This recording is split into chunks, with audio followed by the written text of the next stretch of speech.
And welcome back to Reveal His Kingdom, where we're just reading the Bible every single day, no commentary. His word is good enough. And so today we're going to be in Galatians chapter 4.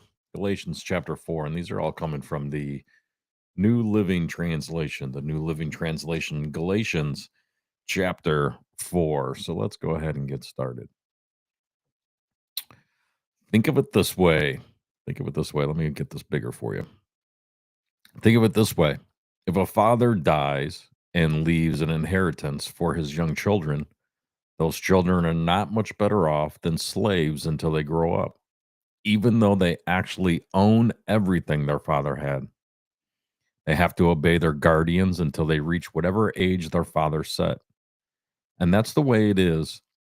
That's the way it was with us before Christ came.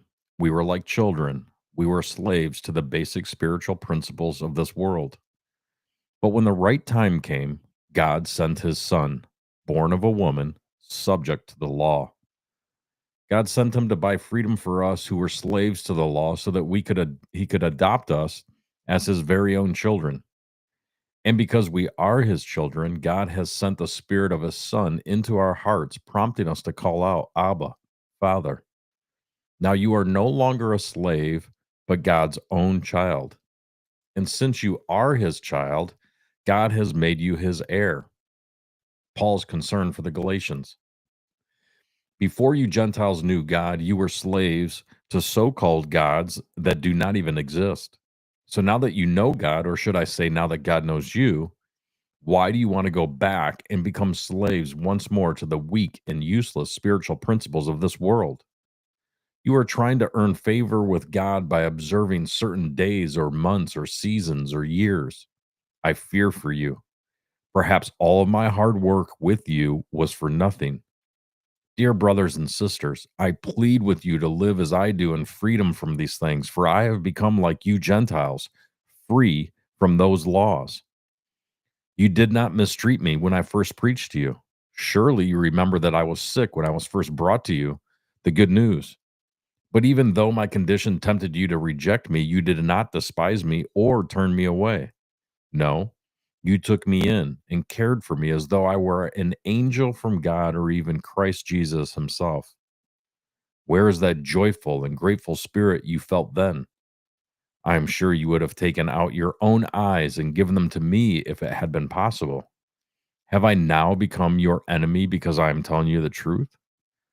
Those false teachers are so eager to win your favor, but their intentions are not good. They are trying to shut you off from me so that you will pay attention only to them. If someone is eager to do good things for you, that's all right, but let them do it all the time, not just when I am with you. Oh, my dear children, I feel as if I'm going through labor pains for you again, and they will continue until Christ is fully developed in your lives. I wish I were with you right now so I could change my tone, but at this distance, I don't know how else to help you. Abraham's two children. Tell me, you who want to live under the law, do you know what the law actually says? The scriptures say that Abraham had two sons, one from his slave wife and one from his freeborn wife. The son of the slave wife was born in a human attempt to bring about the fulfillment of God's promise.